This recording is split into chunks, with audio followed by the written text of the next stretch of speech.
Hey guys, tonight we begin with the secret race to build the atomic bomb. Yeah, that little thing that changed the world forever, or at least made everyone rethink their life choices. Dim the lights, grab a blanket, maybe some chamomile tea if you're feeling fancy. Settle in because we're about to drift through this story nice and slow. No rush, no drama, just a gentle float through the lives of some brilliant, flawed folks who poked at the universe until it poked back. Let your eyes get heavy. This is bedtime history at its most mellow. We'll start at the beginning, way before the big booms, with a few scientists minding their own business. Or trying to. So picture this. It's the late 1930s and the world is already simmering with tension. Europe's got dictators flexing, economies crumbling, and scientists everywhere tinkering with stuff that sounds like science fiction. Enter nuclear fission. Not the flashy kind you see in movies, but the real deal, splitting atoms, releasing energy, all that jazz. It didn't start with a bang. It started with a quiet experiment in a Berlin lab. Otto Hahn and Fritz Strassmann, two German chemists, were bombarding uranium with neutrons in 1938. They expected one thing, got another. Boom, not literally but figuratively, the atom split. Or rather, it fissioned. Hahn, this mild-mannered guy with a mustache that screamed respectable academic, scribbled down the results and scratched his head. Of course, he wasn't alone in this. His collaborator Lise Meitner had a huge hand in figuring it out, even though she wasn't there anymore. Lise Meitner, now there's a story laced with quiet tragedy. Born in Austria in 1878, she was one of those rare women who crashed the Boys' Club of Physics. Jewish, brilliant, and persistent. She worked with Hahn for decades, but when the Nazis annexed Austria in 1938, things got dicey. Meitner had to flee, smuggled out to Sweden with basically nothing but her smarts. Imagine that, leaving behind your life's work, your home, because politics decided you didn't belong. From exile, she crunched the numbers on Hahn's experiment and realized what happened: nuclear fission. She and her nephew Otto Frisch published the explanation, but Hahn got the Nobel in 1944. Alone. Meitner. Snubbed. Because why not add a layer of irony to an already bittersweet escape? She lived out her days in Sweden and later England, never bitter publicly, but you have to wonder about the quiet nights she spent pondering what-ifs. No rage, no revenge. Just a life rerouted by hate. Word of this fission business spread like a slow whisper through the scientific community. Physicists everywhere perked up, or at least raised an eyebrow. In America, folks like Enrico Fermi were already playing with similar ideas. Fermi, this Italian genius with a knack for both theory and experiment, had won the Nobel in 1938 for his work on radioactivity. But here's the dark twist.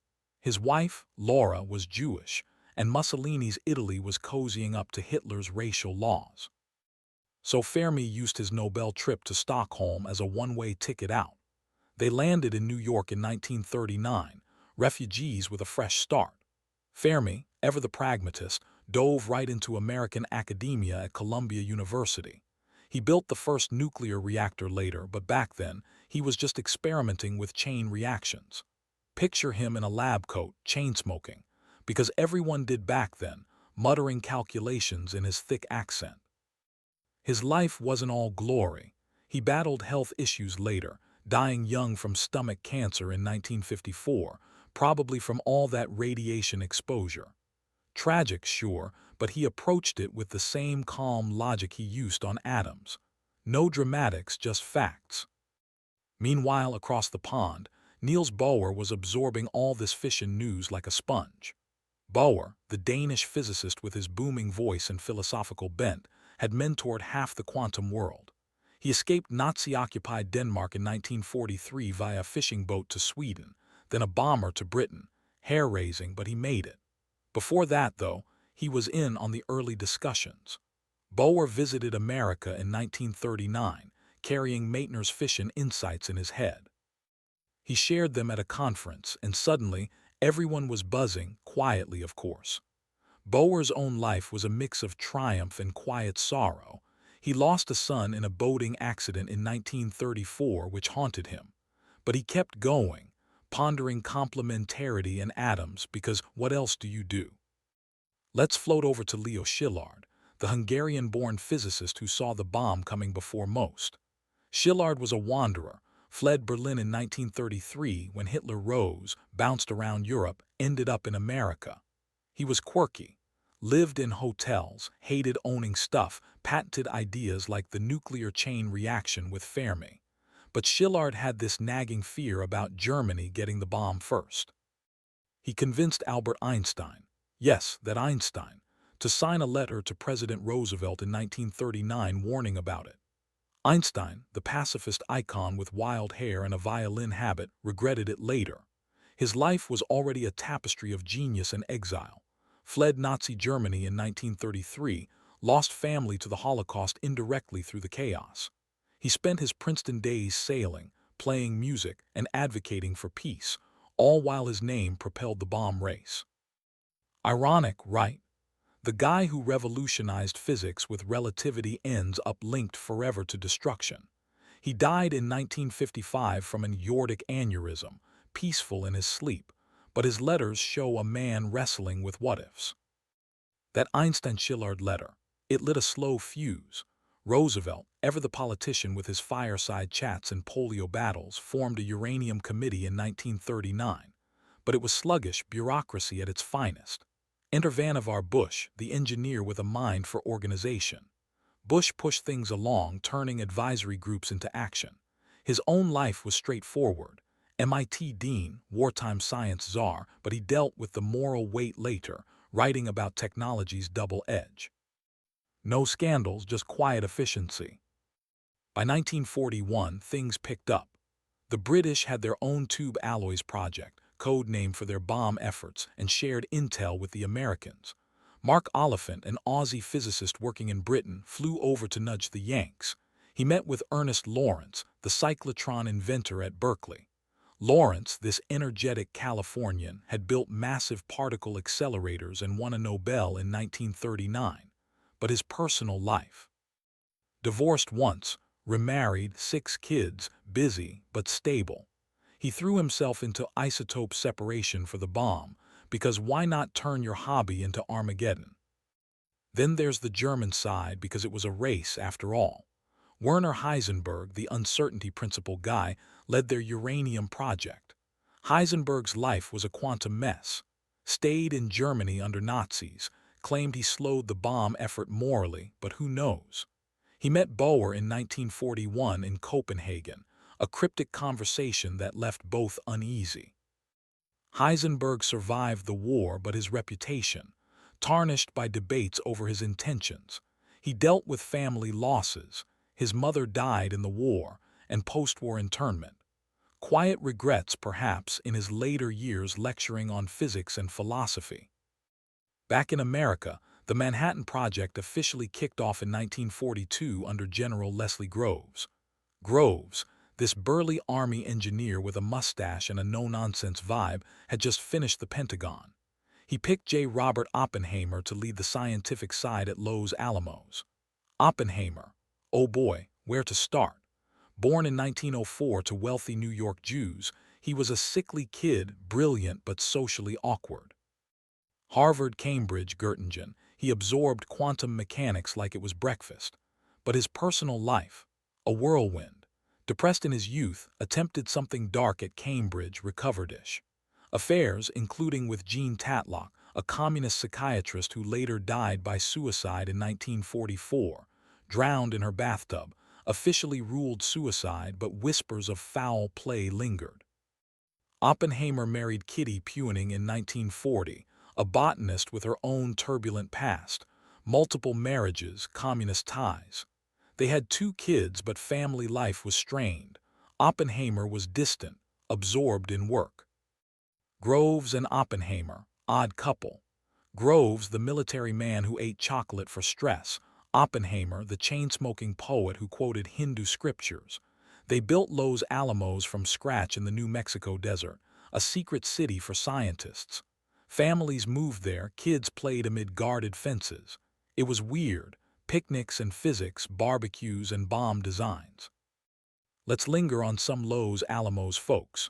Richard Feynman, the young prankster physicist, joined in 1943.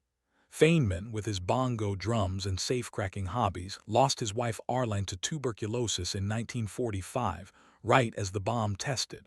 He wrote her letters post-mortem, heartbreaking stuff. But he coped with humor, picking locks at the lab for fun, exposing security flaws. Snarky, even in tragedy. Edward Teller, the father of the hydrogen bomb, was there too. Hungarian exile, brilliant but egocentric. His foot deformity from a streetcar accident as a student left him limping, but he hiked anyway. Teller clashed with Oppenheimer over priorities, wanted the superbomb early. His later life testified against Oppenheimer in 1954 hearings, ruining their friendship. Isolation followed. He died in 2003, controversial to the end. Klaus Fuchs, the spy in the mix, German-born British citizen communist. He passed secrets to the Soviets from Los Alamos. His life: fled Nazis in 1933, interned in Canada briefly, then bomb work. Arrested in 1950, served time, moved to East Germany. Quiet betrayal, no fireworks, just documents slipped in shadows. As the project hummed, sites sprang up. Oak Ridge for uranium enrichment, massive factories, workers unaware of the goal. Hanford for plutonium, remote Washington scrubland. Workers lived in trailers, dealt with secrecy-induced stress. Marriages strained, affairs whispered, but it plodded on. By 1943, the race felt one-sided. Nazis lagged, resources diverted, scientists fled or resisted. Kurt Diebner and others pushed, but infighting stalled them. Abraham Esau headed it briefly, then Heisenberg. They had heavy water from Norway, but Allies bombed the plant in 1943. Sabotage, quiet heroism. In America, the first chain reaction happened under Chicago's stadium in 1942, Fermi's pile. No explosion, just controlled fission. Szilard shook hands, said, "This day will go down as a black day," prophetic in his dry way. Oppenheimer's team wrestled theory into reality. Debates over implosion versus gun design.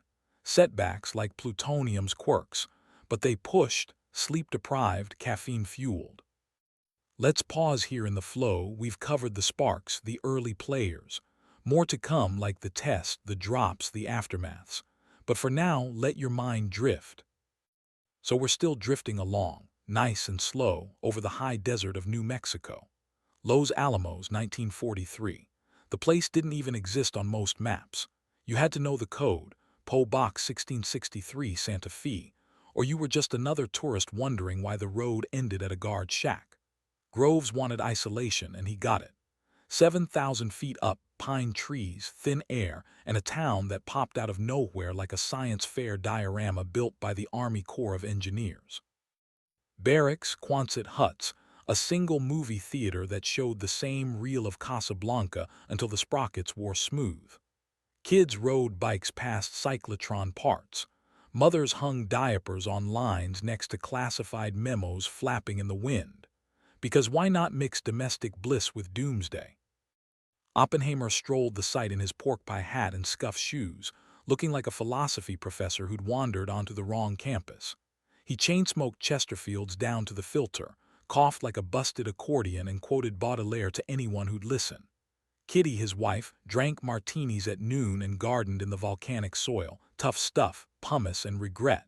She once told a neighbor, "If the bomb works, I'll plant roses. If it doesn't, I'll plant potatoes." Practical woman. Their son Peter was born in May 1944, right in the middle of the gadget's birthday party. The delivery room was a repurposed barracks. The obstetrician had top-secret clearance. Imagine the paperwork. The scientists trickled in like eccentric relatives to a reunion nobody asked for. Hans Bethe, the German theorist with the soft voice and steel-trap brain, arrived with his wife Rose and a crate of slide rules. Bethe calculated everything: cross-sections, critical mass, how many angels could dance on the head of a plutonium pit. He worked 18-hour days, then played Beethoven on a battered piano someone dragged up the hill. Music to compute by. His own childhood. Quiet, bookish, Jewish family in Strasbourg. Fled to England in 1933, then America. No dramatic escapes, just steady relocation like a chess piece sliding to safety. Then there was Stanislaw Ulem, the Polish mathematician who looked like a bored owl and solved problems by doodling on cafeteria napkins.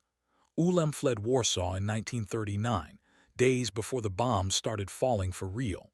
His brother didn't make it out, caught in the Soviet side of the partition, vanished into the Gulag system. Ulem never talked about it much. He just chain-smoked and invented the Monte Carlo method while waiting for coffee. Random numbers to simulate neutron behavior. Because why not let chance do the heavy lifting? Later, he'd co-invent the hydrogen bomb with Teller, but that's another sleepless night. The women of Los Alamos get footnotes in most histories, but they were the glue.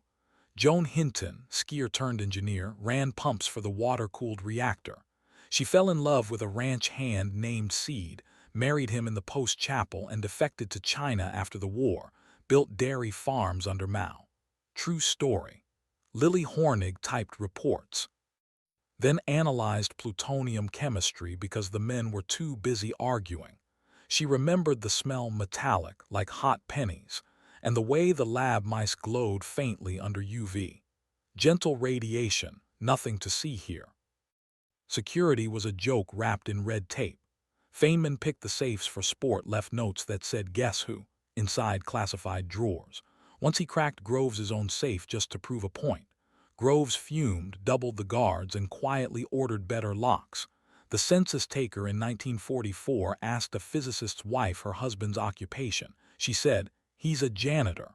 Technically true, he swept up after experiments. The census lady wrote it down and moved on.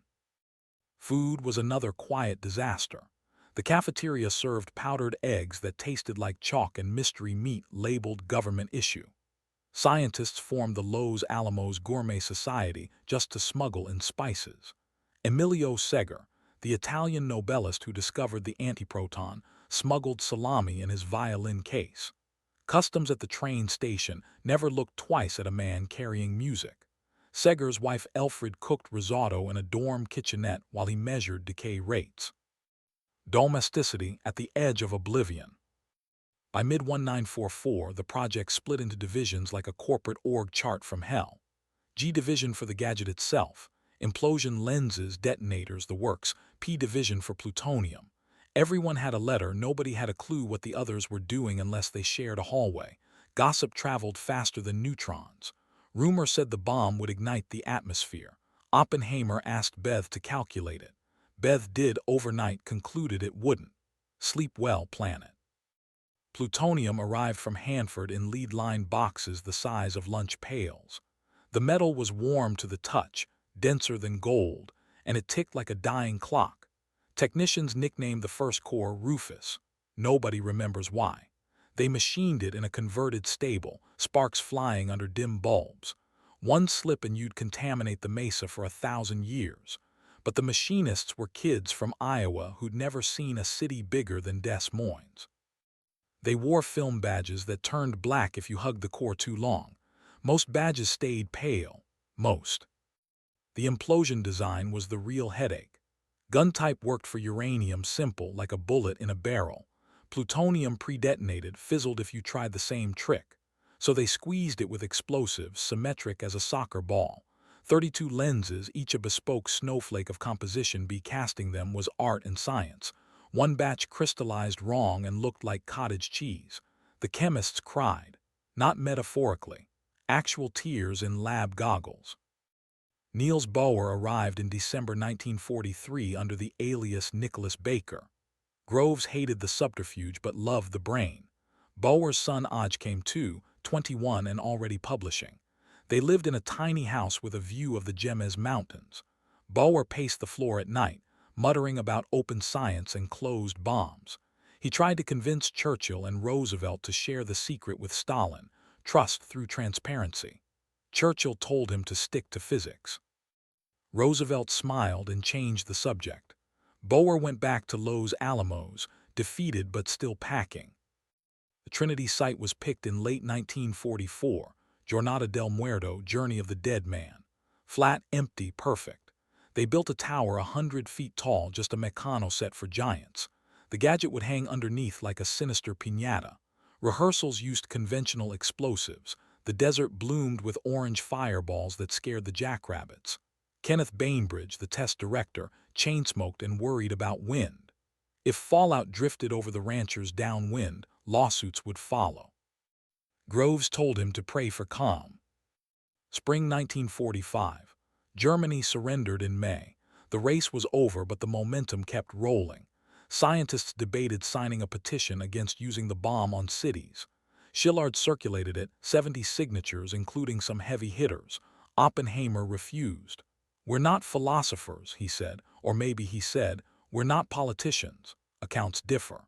Either way, the petition died in a filing cabinet. Feynman's wife Arlene died in June in an Albuquerque sanatorium. He took the bus down, held her hand, came back hollow. Then he threw himself into final calculations, bongo drums silent for once. Grief is a quiet fuel. The gadget, now called the device in memos, grew fat and complicated. Tamper pit initiator, the works. It weighed 10,000 pounds, looked like a boiler from a nightmare locomotive. They hoisted it up the tower on July 12. Thunderstorms rolled in every afternoon. Lightning danced on the guy wires. Bainbridge postponed twice. Nerves frayed like old rope. July 15. The forecast finally cooperated mostly. Scientists gathered in bunkers 10,000 yards away. Oppenheimer leaned against a post in the control shelter, thin as a fence rail, eyes ringed black. He hadn't slept in days. Someone offered him a cot, he waved it off. At 5:29 a.m., the countdown hit 0. The flash was white, then green, then a purple afterimage that burned retinas. The shockwave followed, a freight train made of air. The tower vaporized. Sand turned to glass. The mushroom cloud climbed 38,000 feet, punched a hole in the dawn. Bainbridge turned to Oppenheimer and said, dry as dust, "Now we are all sons of bitches." Oppenheimer quoted the Bhagavad Gita under his breath. "Now I am become death, the destroyer of worlds." Or maybe he thought it later. Memory plays tricks.